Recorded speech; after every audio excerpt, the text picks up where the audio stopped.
Hi, welcome to Life Addictions Recovery Show. My name is John Lausch, and join us for the next 25 minutes where we talk about life addictions, whether it's drugs or alcohol, food or nicotine, criminal addiction, procrastination addiction, gambling, spending, or sex and love. We have a recurring guest on, Terence. He was on our last show, and it's a pleasure to have him back on. Today we're going to talk a little bit about current events, like Lindsay Lohan just got charged with, what kind of theft is it? She faces 1 to 3 years in jail, I think. Mm-hmm. Just out of rehab. You know, you hear about Lindsay Lohan, and she just can't stop, whether it's drugs or alcohol, whether it's criminal addiction, which is what she's being charged with. You got the Mel Gibsons of the world, alcohol addiction, a little bit about sex and love. I mean, he leaves a wife with 5 or 6 kids after 30 years of marriage. You got to have some kind of sex and love addiction in there. Charlie Sheen, again, in and out of rehab, caught with how many porn stars? I don't know if you heard, but a number of porn stars over and over again. Destroys hotel rooms, criminal addiction, drug addiction, alcohol addiction. It's so intertwined. Our guest today is Terence, author of over 30 books. He was on our last show. We had to have him back to continue talking about addiction, recovery, alcohol, drugs, criminal addiction. Welcome back, Terence. Good to see you. Give him a little short intro on yourself, in case they're new on this show. Well, I've been involved in treating addiction in one form or another since November of 1969. Mm-hmm. I've been involved in treating addiction and related mental health problems. I've been heavily involved in doing criminal justice programming work, mm-hmm. treating people coming out of the criminal justice system, setting up programs for them, working with training people in the Federal Bureau of Prisons and in many state prison systems, mm-hmm. and worked with many of the related problems that, as I specialized in relapse prevention, mm-hmm. relapse can be caused. There are many paths to relapse. So now you're known as the grandfather of relapse. He's known as the grandfather of relapse prevention. How did you get that title? I'm curious to know. I've never asked you that. Well, I don't know how I got the title, because no one tells me that usually, except for rare people like you. But right. I started talking about relapse when relapse wasn't popular, mm-hmm. because I was working at Grant Hospital of Chicago, and I had this problem, a personality problem called an OPD. An obnoxious personality disorder.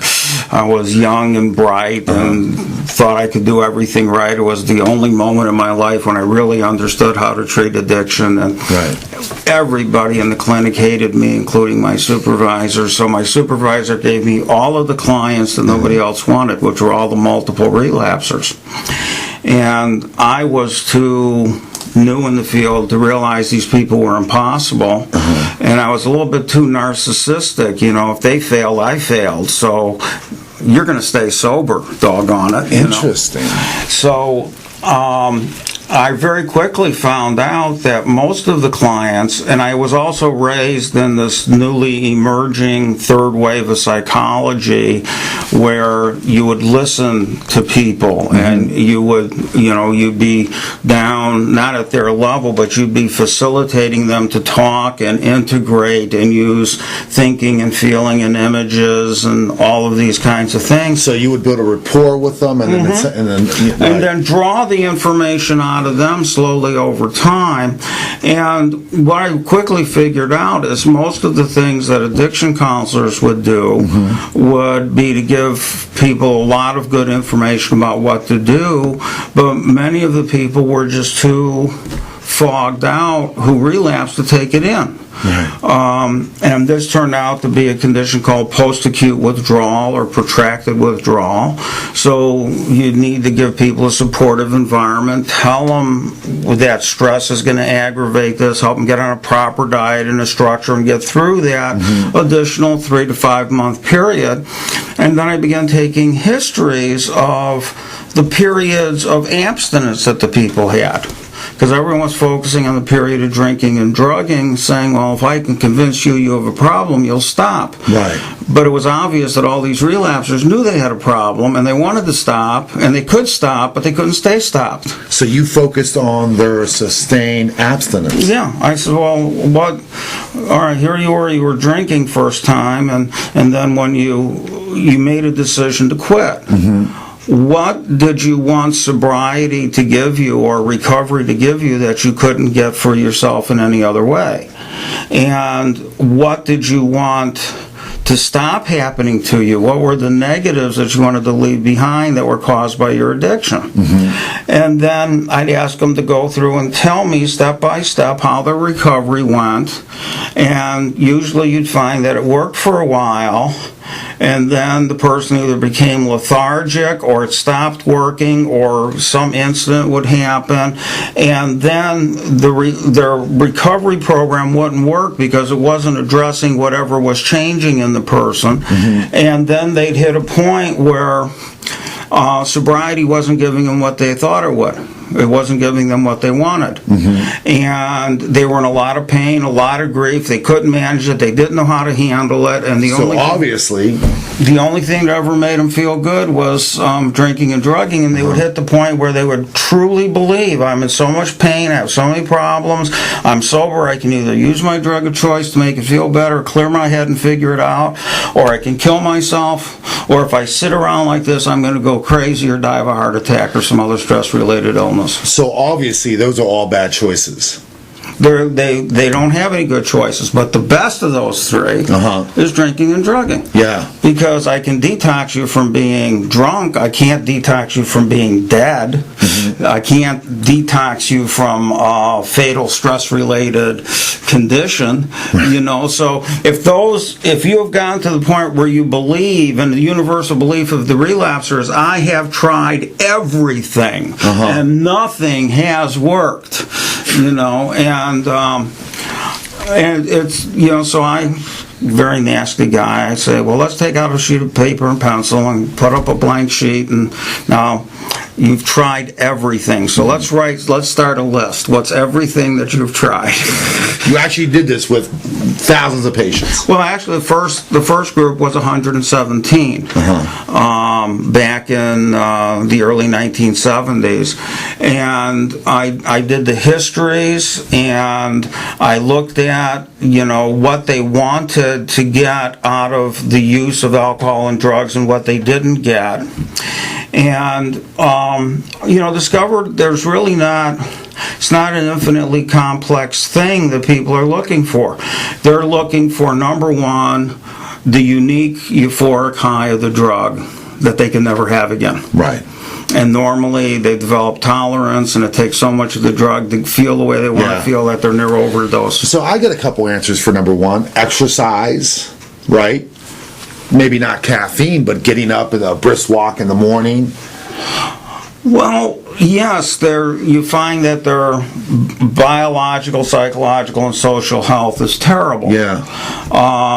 And they don't take care of themselves physically. They're not eating properly. You know, diet, exercise, and stress management are the three parts of the formula. And you want to get a person to lower their caffeine intake, if not get off of it altogether, because many newly sober people, they will live on nicotine and caffeine, gallons of it. All the original founders of AA died of nicotine addiction or a related complication. You know, speaking about that, have you ever met Bill W.?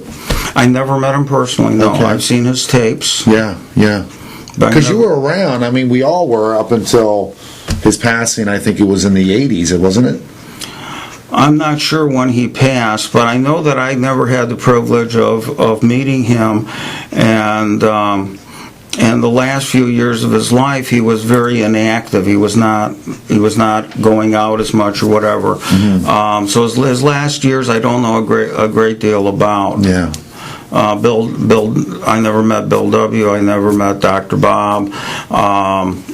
You know, it's I just never did. But when you look at their histories, you look at their life stories, and you begin to see that both Bill W. and Dr. Bob were suffering from many of the problems that many other recovering people today are still suffering from. Depression. Yeah. This tendency to become agitated and overreact, this agitated depression that would then go, become depressed, you become agitated.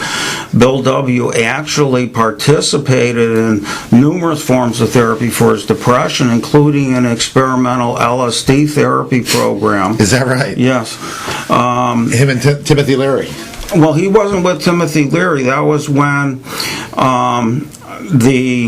there was the belief that using an hallucinogen, pharmacy-grade LSD, to alter a state of consciousness would allow people to surface unconscious material that was leading to the depression and so on.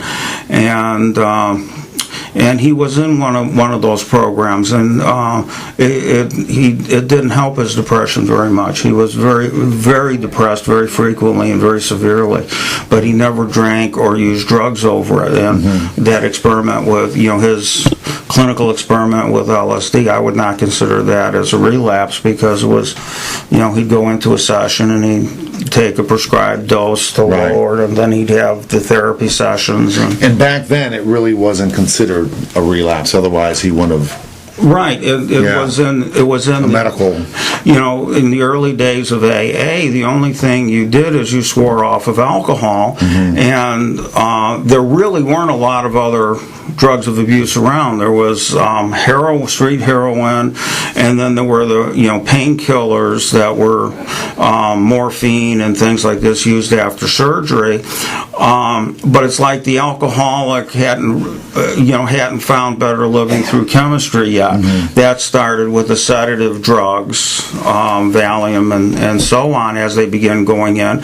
And even in the 70s, when I came into the field, 69, 70, many recovering people in the program were regularly smoking marijuana and didn't consider that harmful to their sobriety. Many narcotics addicts would drink socially and not consider that a problem with their heroin addiction. And the National Institute of Alcohol Abuse and Alcoholism and NIDA were going out of their way to say we're not against social drinking. So you would go to alcoholism conferences and you would find they would have bar setups in the back of the room that proved they're not against social drinking. And you'd go, you'd get in the elevators and, oh boy. Oh my God. And, and especially in the heroin addiction side of it, the use of marijuana was extremely common among the drug counselors there. And it... Really? Yes, extremely common. It was not considered a problem. It was not illegal.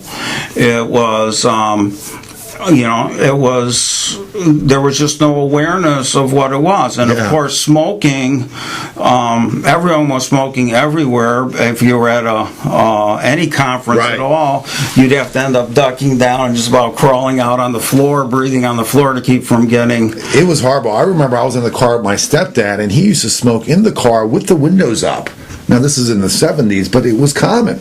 And if you would try to protest, you would be just banged around, and it's funny how times have changed, and they actually have changed for the better in many different ways. And considering, a lot of people, including myself, when I first went to rehab, 15 years ago, I thought it was just my drug use, and drinking was okay. It took me a couple rehabs to finally get that message.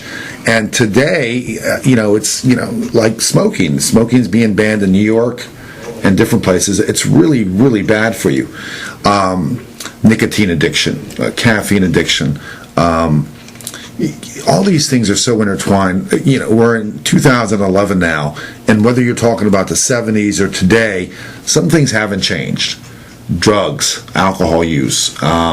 We talked a little bit about current events with some of these stars that, and the only reason we talk about them is because it's not because of them, but I'm kind of glad that they're doing it in a certain way, because it brings, to the surface addiction. And it makes it, you see these superstars who are looked upon by many as being, stars in TV or movies, and they have the same things that millions of people go through, whether they're on the street. There's probably thousands of people that are going through the same thing Mel Gibson is going through, that Charlie Sheen is going through, that Lindsay Lohan is going through. And this really highlights, their dilemma, and which is addiction, whether it's alcohol addiction or criminal addiction, and how they intertwine. Terry, talk a little bit about, because I know you're an expert in the field, and probably one of the leading experts in the field, of how if you're addicted to one, you're probably addicted to several.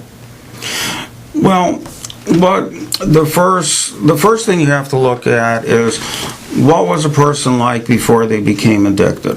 Most people who shoot for a celebrity status in whatever area, they want to become the top 10% of attorneys, or the top industrial person, or the top star, or the top athlete, or whatever. Right. They tend to have, very privately, a low self-esteem that they are committed to overcome. And they're going to overcome this by accomplishing this goal. When I accomplish this, it'll be okay.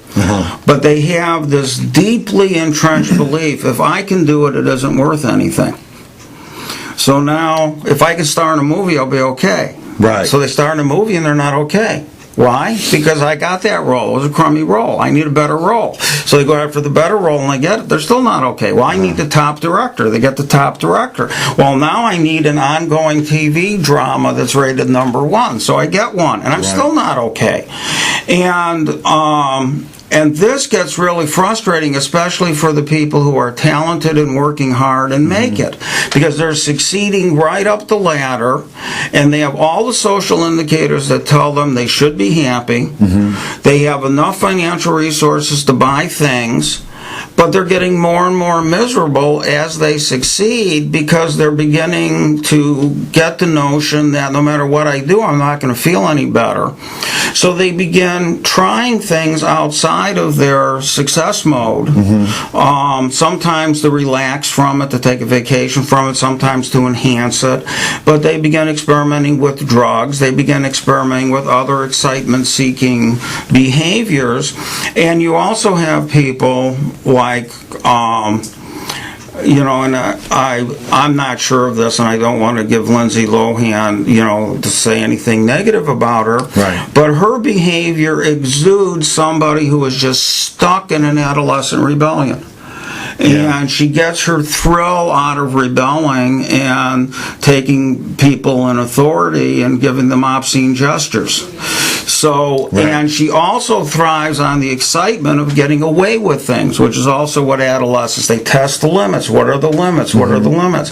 And because of her celebrity status, she has gotten away with far too much for far too long, and now what's going to happen is she really is sitting there believing she's going to get off, and she's going to get whacked with 3 years in prison. It's really delusional thinking. I mean, she really believes this from all accounts. Right. And which is not uncommon for how other people in addiction believe. Right. No, it's not. I mean, it's when somebody is addicted, their judgment, which is the ability to predict the logical consequences of what's going to happen if I do this. I steal an expensive necklace, someone's going to figure it out, and they're going to want it back, and they're going to want to hold me accountable for stealing it. Yeah. But there's so much, the whole society is becoming very antisocial, and the antisocial doesn't, when someone with antisocial tendencies goes about doing something, they don't ask, is this right or wrong?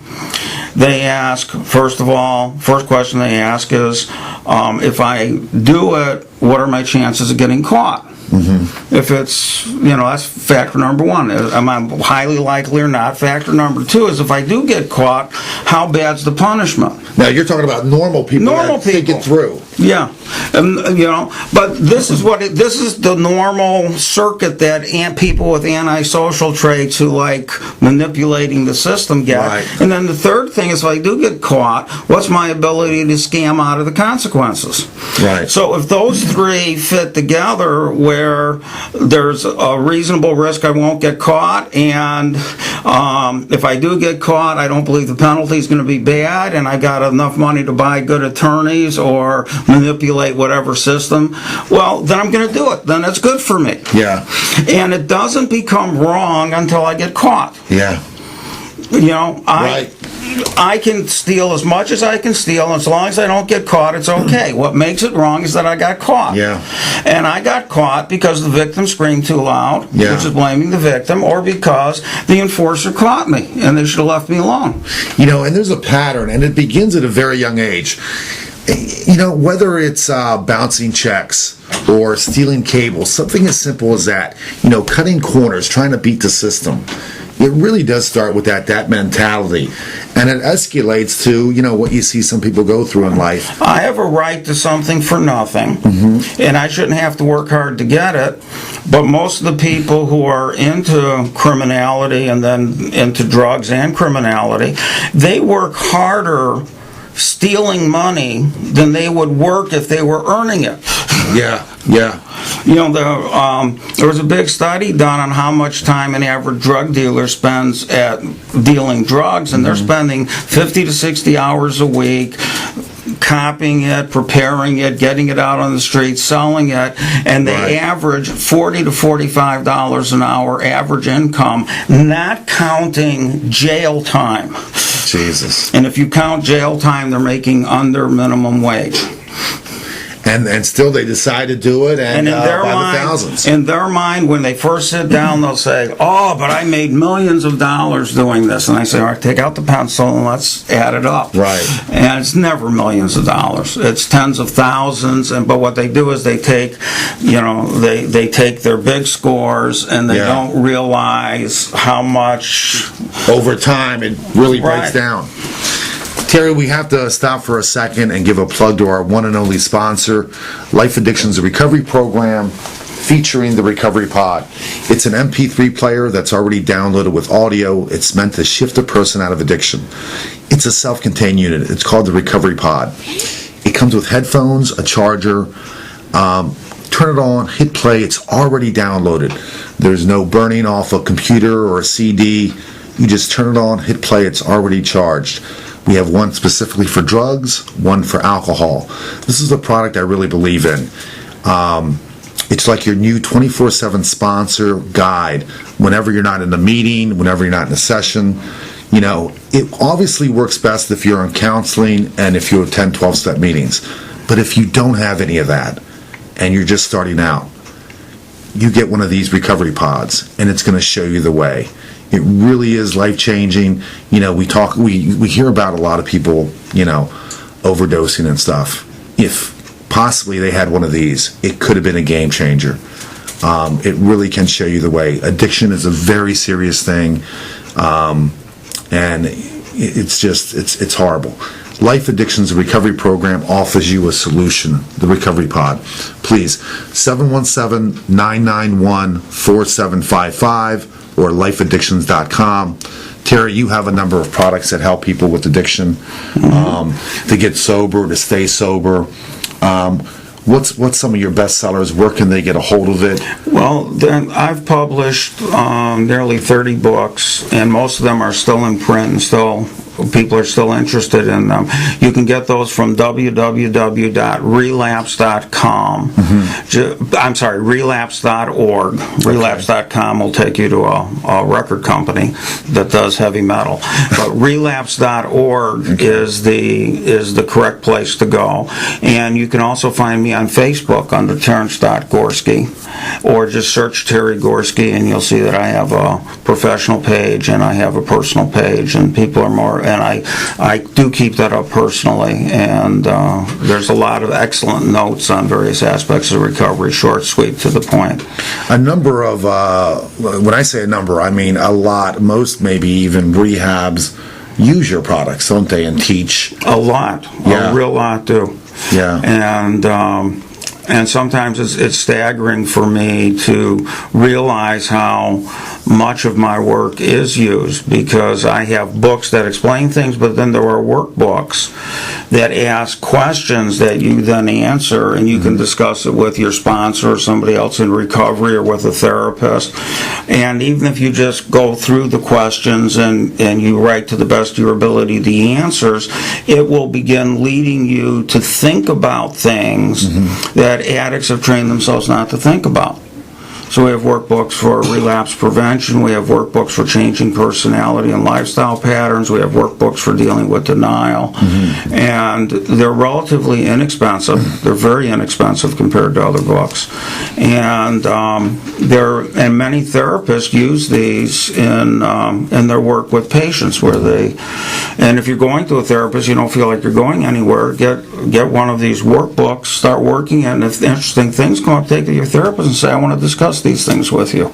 And it's a good way for you to get some control over what you're focusing on in the therapy if you don't feel like, if you have a therapist that says, what do you want to talk about today? This will give you a progressive agenda. Terry, your body of work is impressive. Share with us a little bit about the passion that you have for this. Where is it born from? And because it's really amazing. You've amassed an incredible body of work and are really one of the leaders in the field. Where does that come? Where does that passion Well, I don't know where it comes from. It's, some people say, well, you've got a mission, and I say, well, no, you're wrong. The mission's got me. It's, I have, the first time I really realized there was something important for me to do was sitting in a wagon looking up at a tree when I was about 6 years old and feeling there's something for me to do. And then I started banging on a typewriter, having absolutely nothing to write, but knowing I had to write something. And then the second time was when I was doing when Toastmasters came out when I was a Cub Scout, and everyone else was afraid to speak, and I stood up and I loved speaking. And then I joined debate and forensics in high school, and in college I ended up taking an experimental education program and finding a job on a psych unit that treated alcoholics, and there was a recovery education track. Nobody else wanted to speak in front of the patients, so I loved to speak, so I would trade off duties and responsibilities and pull together lectures and ideas, and then got into community speaking. And then when I put together a relapse, the first relapse chart for patients, that started spreading all over the country, and it just kind of took on a life of its own, and it was very reinforcing, because when you see that people appreciate your work, right? When I post something on my Facebook page and I see that I'm getting 1,200 people within a week who are viewing this little article, I mean, that's more people than I would reach in a seminar in a year. Terry, you helped a lot of people. You've been on the show now twice. I want to thank you. If you're watching, please check out Terry's website, his Facebook site. Again, John Lausch, Life Addictions and Recovery Show. Thank you for tuning in. Thank you, Terry. Thank you.